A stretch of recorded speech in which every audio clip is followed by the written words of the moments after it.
Bonjour à tous, merci d'être venus sur votre temps de repas.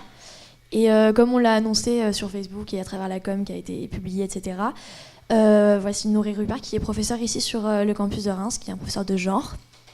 On peut l'applaudir. Merci Elisa.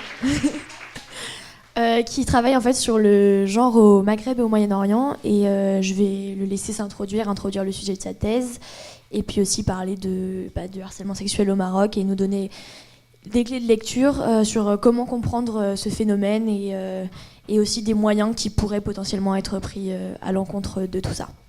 Voilà. Merci Jade pour l'invitation. Bonjour à toutes et à tous. Je vous remercie d'être présents. Je m'excuse pour la période du déjeuner, mais c'était à peu près la seule période qu'on a trouvée toutes et tous. Donc je vais me représenter rapidement.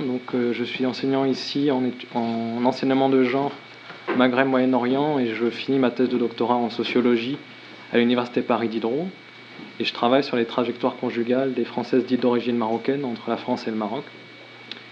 Et le sujet qui nous intéresse aujourd'hui est la question du harcèlement sexuel. Alors le harcèlement sexuel, on en parle beaucoup, surtout depuis ces derniers mois, que ce soit en France ou au Maroc. Et vous avez sans doute toutes et tous entendu l'histoire du harcèlement sexuel d'une jeune Marocaine dans un bus à Casablanca. Là, je parlerai plutôt de viol plus que de harcèlement sexuel, puisque c'était un peu la question. Alors, avant d'introduire mon propos, je voudrais remercier chaleureusement Iforchi pour l'invitation, donc Jade Bernardi et Paul Liorca pour l'honneur qui m'est fait de pouvoir discuter avec vous de cette question. Je vous remercie aussi celles et ceux qui ont fait la vidéo pour introduire cette séance. Et avec une petite inflexion qui me semblait nécessaire, je ne vais pas vous éclairer sur la question du harcèlement sexuel, parce que comme vous pouvez le voir, je fais partie de la classe des hommes, et les hommes sont absolument exemptés de toute agression sexuelle. Voilà, je ne l'ai pas vécu, contrairement à certaines ici. Donc plutôt à ma petite position, je vais essayer de vous donner des clés de lecture, plutôt que de vous éclairer sur un phénomène que moi, je n'ai jamais vécu. Alors, un premier élément que je voudrais vous soumettre, c'est une forme d'élément sur une forme de paradoxe.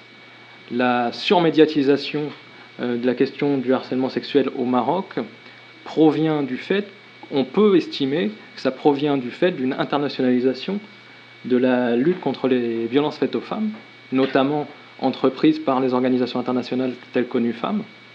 Donc, on peut s'indigner, et on s'indigne toutes et tous, du relais qu'obtient ce type d'agression, mais le facteur positif de cette ultra-médiatisation, c'est quand même de prendre en considération les violences faites aux femmes, au nord comme au sud. Vous avez sans doute entendu, dans les perceptions ordinaires, que ces agressions sexuelles au Maroc ou dans les pays arabes et musulmans proviennent de l'homme marocain ou de l'homme musulman. Vous avez sans doute aussi entendu que ça vient d'une méséducation, d'un problème d'éducation qui serait sans doute réglé par une éducation qui serait sécularisée, moins islamisée. Une des clés de réponse que l'on entend majoritairement dans les médias, c'est ce problème d'éducation, comprendre ce problème d'éducation trop islamisé, qui enfermerait des esprits dans des grilles d'intelligibilité contraires au respect d'autrui. Et enfin, l'une des troisièmes clés que vous avez pu entendre, que l'on entend souvent lorsqu'on enseigne et qu'on entend tout ce qui se passe autour des femmes au Maghreb et au Moyen-Orient, c'est la question de la frustration sexuelle. La frustration sexuelle, comprendre que cette frustration émanerait du recul de l'âge au premier mariage des femmes, encore elles, qui seraient responsables de ces agressions parce qu'elles se marient beaucoup plus tard, elles se marient plus tard parce qu'elles font beaucoup plus d'études et qu'elles s'insèrent sur le marché du travail avant de devoir se marier. L'objectif pour nous, c'est quand même de désessentialiser cette perspective, de considérer qu'il est nécessaire de démaroccaniser le processus de violence faite aux femmes, sans déresponsabiliser l'État marocain vis-à-vis de la perpétuation de ces violences faites aux femmes. Et pour ça, moi, je m'appuierai sur des perspectives féministes matérialistes, qui considèrent que les femmes sont construites en tant que classe de femmes, tandis que les hommes seraient construits en tant que classe des hommes. Ce que je mets derrière la classe des hommes, c'est tout un ensemble d'individus de sexe masculin qui ont accès à toutes les ressources et qui ont la main sur toutes les ressources, donc que ce soit des ressources politiques, économiques, militaires, juridiques. Et ces hommes qui sont dans une forme d'impunité vont construire pour eux et par eux-mêmes une classe des femmes qui, elle, serait reconnue comme une exploitation matérielle, financière, sexuelle, morale et psychologique de la part des femmes. Un autre élément par rapport à cette question du viol dans le bus à Casablanca, c'est quand même cette surmédiatisation des viols et des harcèlements sexuels dans l'espace public. Or, ici, dans le cas du bus, vous retrouvez très simplement le fait que ces femmes qui prennent les bus sont les femmes qui sont les plus faiblement dotées économiquement et qui sont obligées de pouvoir se déplacer en bus. Et donc, on retrouve la question du harcèlement sexuel fait aux femmes uniquement ou majoritairement face à des femmes qui sont issues des milieux populaires. Pourquoi j'introduis ça ? J'introduis ça parce que le harcèlement sexuel ou l'ensemble des agressions sexuelles à l'encontre des femmes existe dans tous les milieux sociaux. Sauf que là, on met la focale sur des femmes de milieux populaires pendant que des femmes issues des milieux plus favorisés de la société marocaine subissent les mêmes traitements, mais les subissent moins fortement parce qu'elles ont un permis de conduire et un véhicule qui permettent d'esquiver, si vous me permettez l'expression, un peu plus facilement le rappel à l'ordre. Je pars du postulat que le harcèlement sexuel n'est pas le fruit de l'essence des hommes marocains, mais que c'est bien une construction sociale et politique qui permet de rappeler les femmes à l'ordre. Sur la question des chiffres, parce que la première question qu'on peut se demander lorsqu'on est face à ces relais médiatiques, mais peut-on quantifier le harcèlement sexuel au Maroc ? Il y a une étude au Maroc qui est sortie en 2011, donc c'est l'équivalent de l'étude ANVEF qu'on a chez nous, donc c'est l'enquête nationale de prévalence des violences à l'encontre des femmes. On estime à 40% le nombre de femmes qui déclarent avoir été agressées sexuellement dans l'espace public au Maroc. Donc encore une fois, ça c'est une enquête nationale qui émane du HCP marocain, du Haut Commissariat au Plan, et il est quand même très difficile de pouvoir quantifier ces phénomènes de harcèlement sexuel et d'agression sexuelle, et c'est une difficulté de quantification qui est similaire à ce qu'on peut avoir en Europe.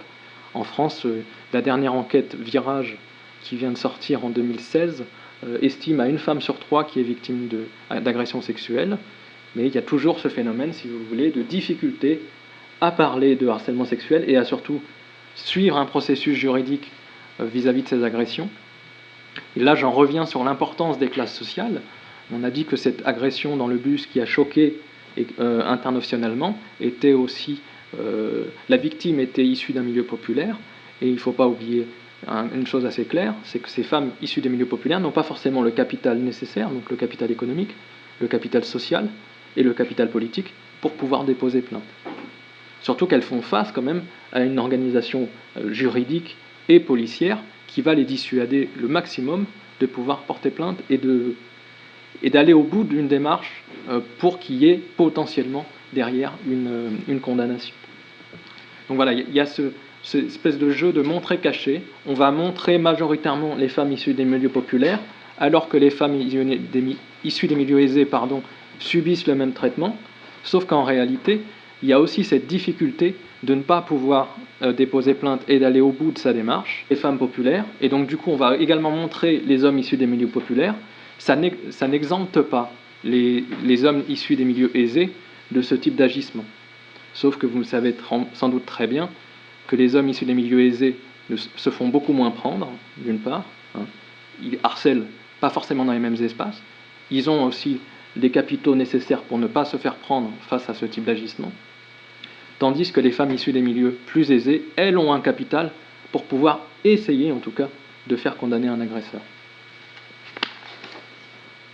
Je vous parlais de la construction des femmes en tant que classe de sexe et les hommes en tant que classe de sexe. Donc la classe de sexe des hommes qui a l'ensemble des biens matériels, politiques, juridiques et militaires, qui va construire par lui-même cette classe de femmes, et cette classe de femmes qu'on va exploiter. Et c'est dans cette perspective-là qu'il faut comprendre le harcèlement sexuel. Ce n'est pas quelque chose qui émane d'une naissance, on ne se lève pas un matin en étant né marocain pour avoir des capacités à harceler les femmes, mais on est plutôt dans un travail d'arraisonnement des femmes. Voilà. Un des autres éléments que l'aspect médiatique nous renvoie sur le harcèlement et sur le harcèlement sexuel au Maroc, c'est cette construction binaire, orientaliste, qui voudrait dire que les femmes, en Occident, donc dans les pays du Nord, elles ne seraient que très peu agressées sexuellement, tandis que les hommes dans les pays du Sud agresseraient beaucoup plus et les femmes seraient de pauvres victimes. Et cette construction binaire orientaliste me semble d'une part importante à signaler, mais deuxième chose, tout ce mouvement de dénonciation du harcèlement sexuel en Europe, en Amérique du Nord et notamment aux États-Unis depuis MeToo, semble pour moi procéder d'une déconstruction de cette perspective néocoloniale qui considère que seules les femmes issues des milieux populaires et issues des pays du Sud seraient victimes de ce type d'harcèlement. Et je pense qu'il faut absolument saluer cette perspective, en tout cas de dénonciation planétaire du harcèlement sexuel, parce que ça procède, comme je vous l'ai dit, d'une déconstruction de la binarité Orient-Occident. Dans le cas du Maroc, comme je vous ai dit, il y a un point central. Le genre est un organisateur central de la mondialisation, et notamment de la mondialisation néolibérale. Au Maroc, il faut savoir que le Maroc a connu un développement très rapide depuis l'accession du roi Mohamed VI au trône marocain, et le Maroc, économiquement et politiquement, sous Mohamed VI aujourd'hui, n'est plus du tout le même que le Maroc sous Hassan II à l'époque, en termes d'infrastructures, infrastructures routières, infrastructures de santé. Il y a eu énormément de faits. Alors bien sûr, il y a des régions qui sont délaissées, mais cette mondialisation et le fait qu'il y ait eu beaucoup de fonds qui soient levés a permis au Maroc d'avoir un développement extrêmement rapide, peut-être trop rapide. Et ce développement trop rapide s'accompagne aussi d'une tertiarisation de l'économie marocaine qui va pousser un certain nombre de femmes issues de milieux ruraux à devoir aller chercher du travail dans les grands centres urbains. Les grands centres urbains, j'entends Rabat, Casablanca, Tanger, en allant peut-être jusqu'à Marrakech. Ça va pousser des femmes populaires à devoir se déplacer, à devoir s'insérer dans une économie du travail qui est paupérisée. Voilà. Les femmes vont accepter un certain nombre d'emplois qui sont sous-payés. Elles vont sans doute accepter aussi de devoir faire des études et de travailler à côté. Et mon postulat est le suivant, c'est que la dégradation du marché du travail féminin va également pousser les femmes à devoir se mettre sur le marché conjugal. Et le harcèlement sexuel est un élément de cet arraisonnement des femmes, de ce dressage des femmes, comme je l'appelle, en les poussant à aller de toute façon vers le mariage, puisque de toute façon, comme je vous l'ai dit, leurs conditions d'existence sur le marché du travail marocain et sur le marché du savoir est quand même mise en péril par cette obligation au mariage qui est aussi une obligation islamique.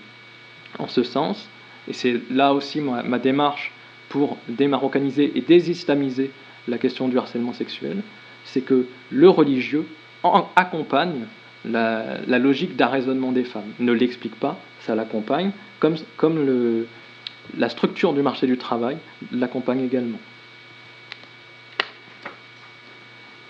Alors, vous allez me dire, mais une des choses que vous avez oublié, monsieur, c'est la question de l'éducation. Voilà. Qu'est-ce qu'il faut faire pour lutter contre ce harcèlement ? Il faut sans doute éduquer ces hommes. Soit, moi je souhaite qu'on éduque ces hommes, mais nous sommes ici dans le milieu universitaire, et dans le milieu universitaire au Maroc, il y a une vraie logique d'arraisonnement des femmes à déconstruire, il y a une vraie logique, et il y a un vrai lien entre la structure politique, économique et conjugale, qui va permettre de faire continuer ce harcèlement sexuel. Le harcèlement sexuel n'est pas une fin en soi, c'est un moyen qui va permettre aux hommes de pouvoir diriger les femmes vers des structures qui les oppriment majoritairement, à savoir la structure du mariage obligatoire. Et enfin, il y a un dernier élément que je voulais voir avec vous, c'est la question de la frustration sexuelle. J'en reviens là-dessus parce que dans les manifestations à Casablanca contre le viol de cette jeune femme, qui par ailleurs était handicapée, donc là on cumule aussi un certain nombre, et vous pouvez convoquer l'imbrication des rapports sociaux. Donc c'est une femme d'un milieu populaire, et c'est une femme d'un milieu populaire handicapé, qui en plus est handicapée par le moyen de locomotion qui était le sien. Donc il y avait vraiment un enchevêtrement des rapports de pouvoir qui faisait d'elle une femme extrêmement vulnérabilisée. Une des réponses qui a été apportée par des manifestantes au Maroc, c'était de se masturber. Masturbez-vous au lieu de nous agresser. Alors que ce type d'assertion essentialise complètement les hommes et les hommes marocains, considère que ces hommes marocains sont par essence affamés que cette frustration sexuelle, si cette frustration sexuelle existe, alors elle existe pour les deux sexes. Et tout à l'heure, je vous parlais de classe des femmes et de classe des hommes. Si les hommes sont frustrés sexuellement, les femmes le sont également. Mais les femmes, en tant que classe de sexe dominé, n'osent pas et ne demandent pas des relations sexuelles aux hommes parce qu'on les arraisonne, parce qu'on les dresse pour qu'elles taisent leurs envies et surtout qu'elles n'extorquent pas ce que seuls les hommes sont amenés à extorquer impunément, c'est-à-dire de la sexualité. Je vais regarder sur ce dernier point, c'est-à-dire que l'explication majoritaire par la frustration sexuelle pose problème, parce que d'une part, ces hommes-là sont absolument essentialisés. Deuxièmement, vous sexualisez un problème qui n'est absolument pas sexuel, mais bien politique, économique et social. Et la troisième chose, c'est que ces femmes-là ne pourraient pas être connues et reconnues qu'à travers la sexualité. Cette explication, par ailleurs, par le biais de la sexualité, est dangereuse, parce que on n'est pas sans ignorer l'existence de rapports de pouvoir en termes de formation politique qui existent au Maroc. Aujourd'hui, la formation politique majoritaire au Maroc est le parti Justice et Développement, qui correspond à ce qu'on appelle communément en Occident des islamistes. Mais ces islamistes n'ont qu'une chose en tête, justement, c'est demander aux femmes marocaines d'être modernes mais modestes. Et cette espèce de dichotomie entre la modernité et la modestie, les islamistes n'attendent que ça. C'est-à-dire que lorsque vous allez vouloir tenter d'expliquer le harcèlement sexuel par la frustration sexuelle, de toute façon, la réponse qu'on va vous apporter, c'est de dire que le Maroc n'est pas l'Occident, d'une part. Et cette réponse qui consiste à dire « oui, mais on ne va pas devenir comme l'Occident », d'une part, essentialise les femmes en Occident, qui donnerait une image des femmes occidentales comme des femmes sans vertu, tandis que, puisqu'on n'est pas comme l'Occident, nous, on va contrôler nos femmes pour qu'elles restent des Marocaines, c'est-à-dire que le contrôle social vis-à-vis des femmes marocaines serait encore plus fort. Or, tout ce harcèlement sexuel, je vous disais que c'était une méthode pour pouvoir les maintenir sous leur contrôle, à tel point que finalement des femmes qui, elles, auraient une sexualité telle qu'elles l'entendent, sont aussi souvent amenées à devoir changer de ville lorsqu'elles ont une sexualité, ne serait-ce que pour ne pas faire émerger des ragots en tout genre les concernant. Et donc vous voyez très bien que cette question du harcèlement n'est qu'un élément d'arraisonnement des femmes pour les amener vers l'institution du mariage où les hommes peuvent jouir légalement et intégralement du corps des femmes. Et je vous remercie.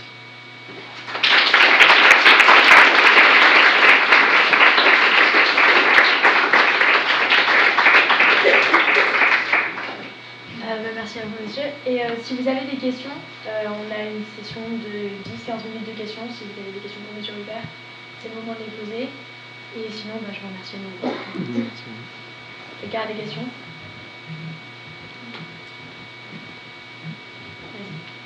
Vous avez pas aussi on a fait un angle sur le viol justement, et que c'était une explication pour les gens qui disaient que c'était le choc entre guillemets entre la société conservatrice et la société rurale entre guillemets, quand les hommes viennent dans les grandes villes comme les villes la terre du viol de la télévision, que c'était aussi en fait un choc aussi de voir la femme qui s'émancipe, qui travaille, qui s'habille de manière rationalisée, des fois sans l'avoir échappé par une femme plus âgée dans l'homme, et que du coup, des fois, c'est pas à justifier, mais ça expliquer entre guillemets les comportements des femmes et l'agression. Est-ce que vous pensez que c'est un peu la même chose au Maroc?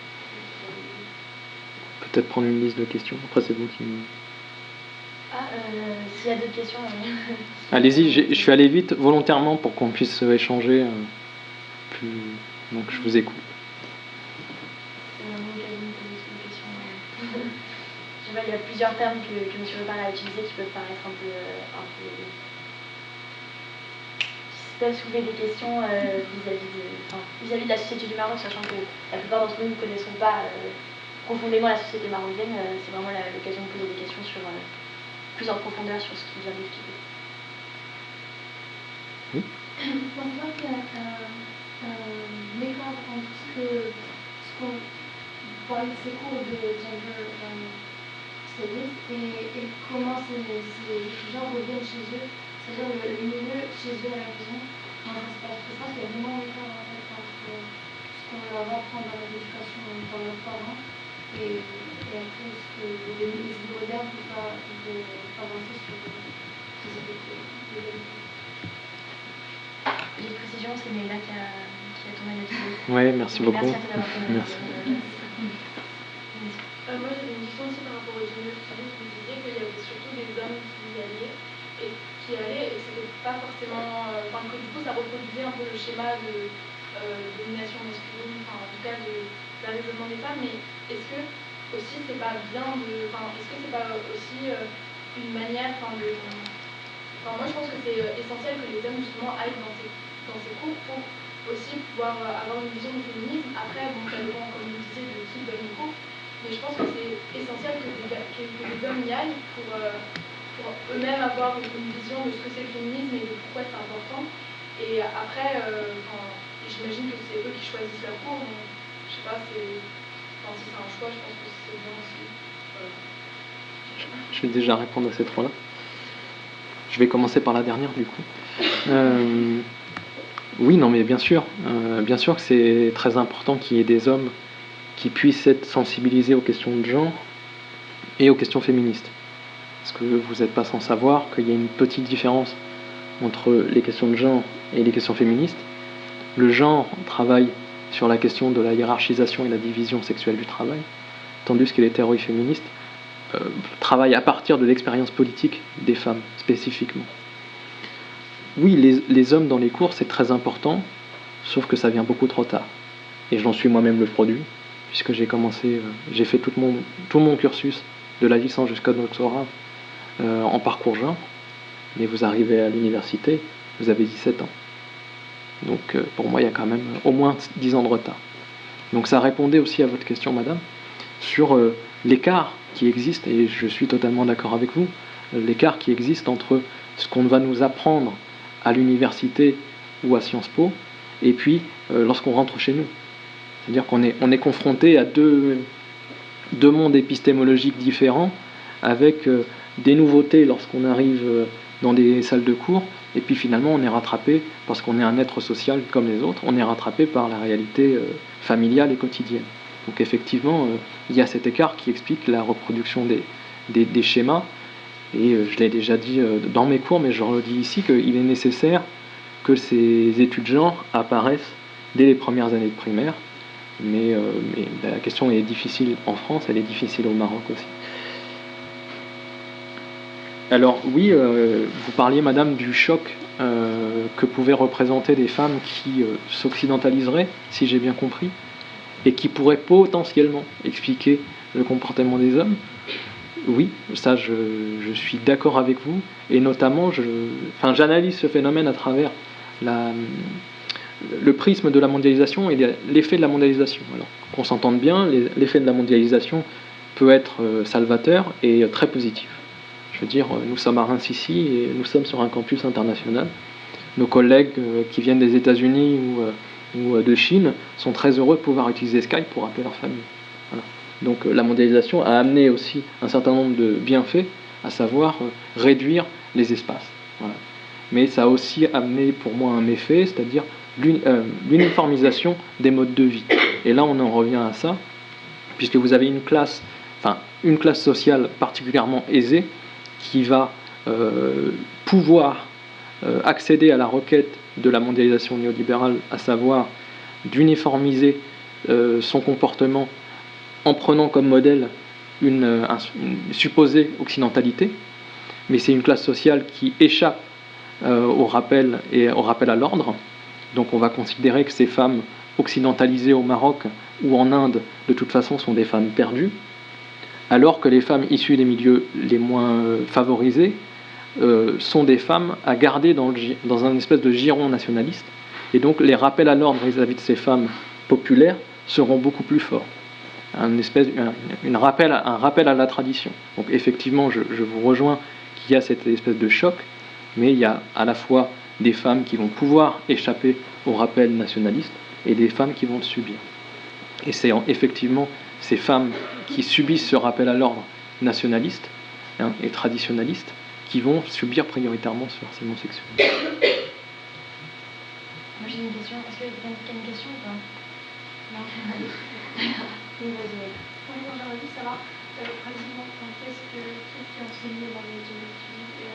Est-ce que vous disiez que même dans ces cours, quels que soient des hommes qui les enseignent, que les thématiques sont tournées et reproduisent un peu les rapports de force et de pouvoir, mais du coup, pratiquement, qu'est-ce qu'on enseigne aux élèves en fait,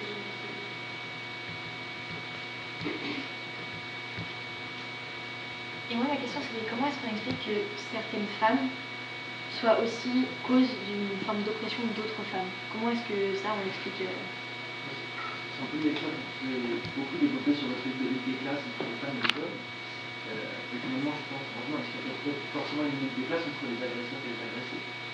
Finalement, un homme qui est agressé peut-être pourra se sentir dans le côté des agressés, et une femme qui est oppressée, une autre femme notamment en essayant d'appuyer sur ce modèle, la femme est soumise aux hommes, finalement elle se met plutôt du côté de l'agresseur. Donc pourquoi avoir choisi ce côté des classes hommes-femmes plutôt que ce côté des classes agresseurs-agressés? Notamment quand vous avez parlé que finalement les femmes qui avaient, suivant le niveau social, le capital financier, on avait une différente vision de l'agression. Voilà. Alors je vais commencer par la dernière, toujours. Oui, alors j'ai parlé surtout donc, de classe et de lutte de classe, mais plus précisément de classes de sexe. Et dans ces classes de sexe, j'ai mis les femmes qui sont exploitées financièrement, moralement, sexuellement, dans ce qu'on va appeler la classe de sexe des femmes, une classe de femmes. Mais bien évidemment, dans ces classes de femmes, il y a d'une part une diversité de femmes, et il y a aussi celles qui échappent à ça, et qui sont du côté de la classe des hommes. Et effectivement, il y a un certain nombre de femmes qui vont taire les agressions sexuelles subies par celles qui seraient considérées comme elles comme des femmes, parce qu'il s'agit de garder un pouvoir. Et les femmes qui ont du pouvoir, que ce soit un pouvoir financier, économique, politique, je sais pas moi, un pouvoir d'enseignement, vont plutôt se mettre du côté des agresseurs et ne pas dénoncer ce que subissent des femmes populaires. Et ce fait-là est très visible au Maroc, puisque le Maroc c'est une société extrêmement classiste, extrêmement sexiste, mais aussi extrêmement classiste.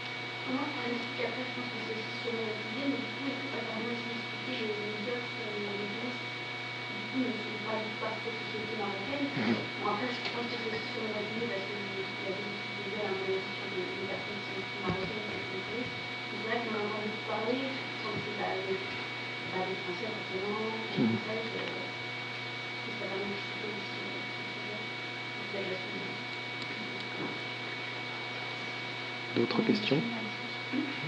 Vous parliez de l'éducation du mariage. Il faut savoir qu'est-ce qu'il en est dans les différentes classes sociales dans...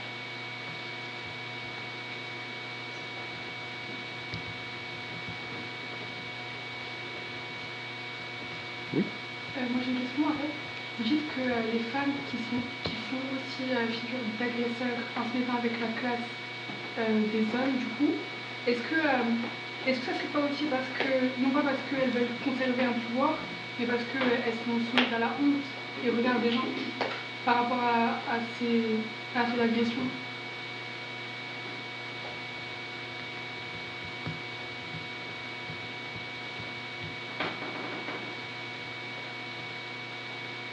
Alors, du coup, je vais continuer ma dynamique, commencer par la fin. Mais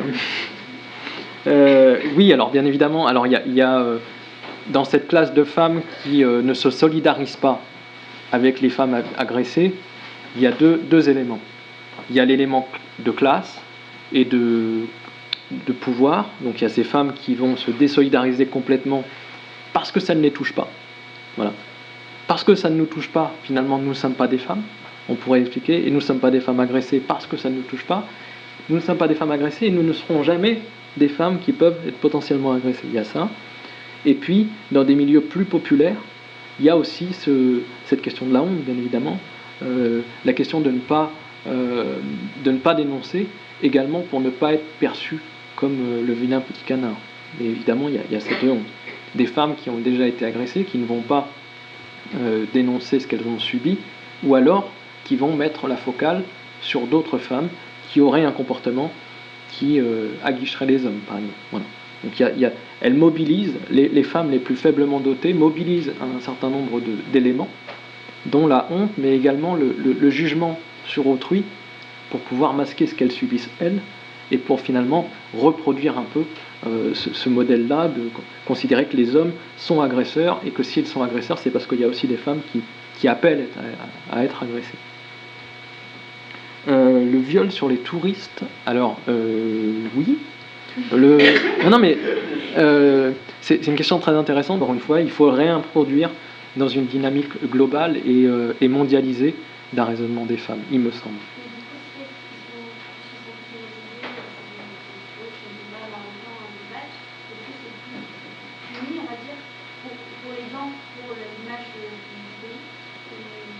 En tout cas, c'est plus la police marocaine prend plus au sérieux, il me semble, le fait que ce soit des femmes issues de l'étranger, parce qu'il y a aussi cette image de marque du Maroc, qui doit être un pays qui sait accueillir, et donc qui ne peut pas se permettre de perpétuer des violences contre des femmes étrangères. Et donc là, vous retrouvez aussi des logiques nationalistes.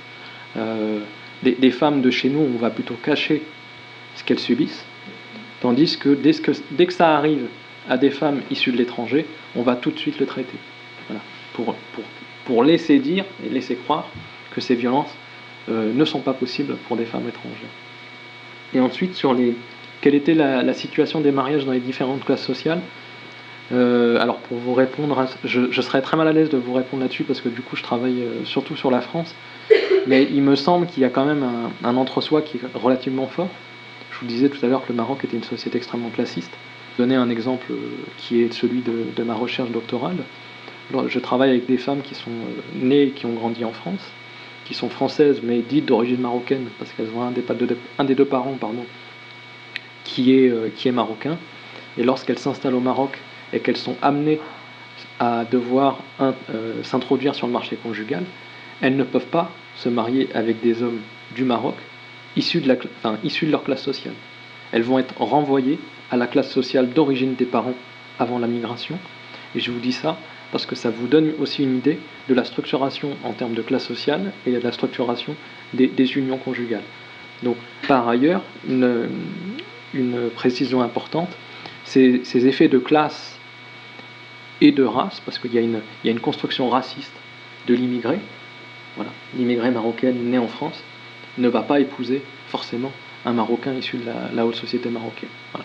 Il y a aussi cette construction de classe sociale. Alors, vous avez des classes sociales moyennes, très supérieures ou inférieures, et j'en rajoute une quatrième, qui est la classe des Marocaines nées à l'étranger, qui est constituée en tant que classe, parce que c'est une classe qui n'a pas grandi, une classe sociale qui n'a pas grandi au Maroc, et qui n'est pas reconnue comme marocaine à 100%, et ce sont des femmes qui ne vont pas pouvoir s'introduire sur le marché conjugal à la hauteur de leur classe sociale actuelle.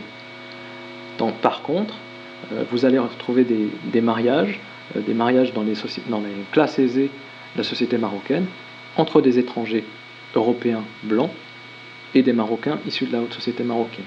Voilà. Et donc là, ça doit aussi vous amener à réfléchir sur l'activation d'un orientalisme et d'un néo-orientalisme. D'autres questions?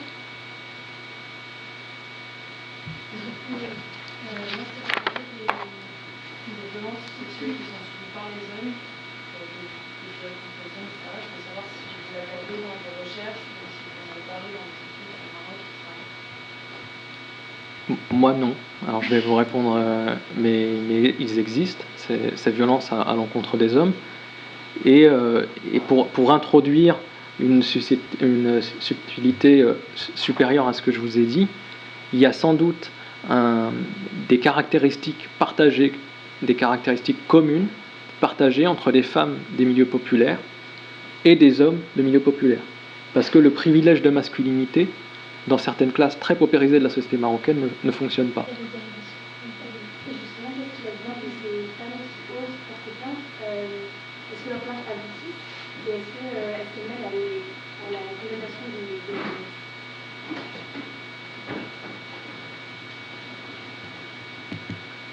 Mais là, il y avait une question. C'est juste pour savoir, est-ce que vous pensez qu'il y a une régression de la question du harcèlement depuis par exemple 5 ans?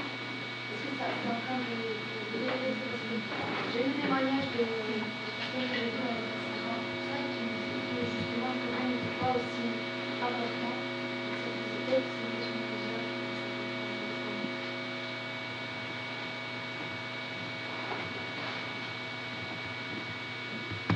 Ce sera les dernières questions parce qu'on commence à être à court de temps. Ok, c'est parfait. Alors je vais commencer par la question de la condamnation. Il y a sans doute des condamnations dans le milieu du travail, puisqu'aujourd'hui, à l'heure actuelle au Maroc, il n'y a que la loi qui pénalise le harcèlement sexuel n'existe que dans le milieu du travail. Actuellement, il y a un projet de loi depuis 2-3 ans qui court entre les deux chambres au Maroc, qui a été porté par Bassim Arkaoui, qui est ministre des droits de la femme, de la famille et du développement social. Et pour la petite anecdote, ce projet de loi prévoit la lutte contre le harcèlement de rue au Maroc, en termes de questions.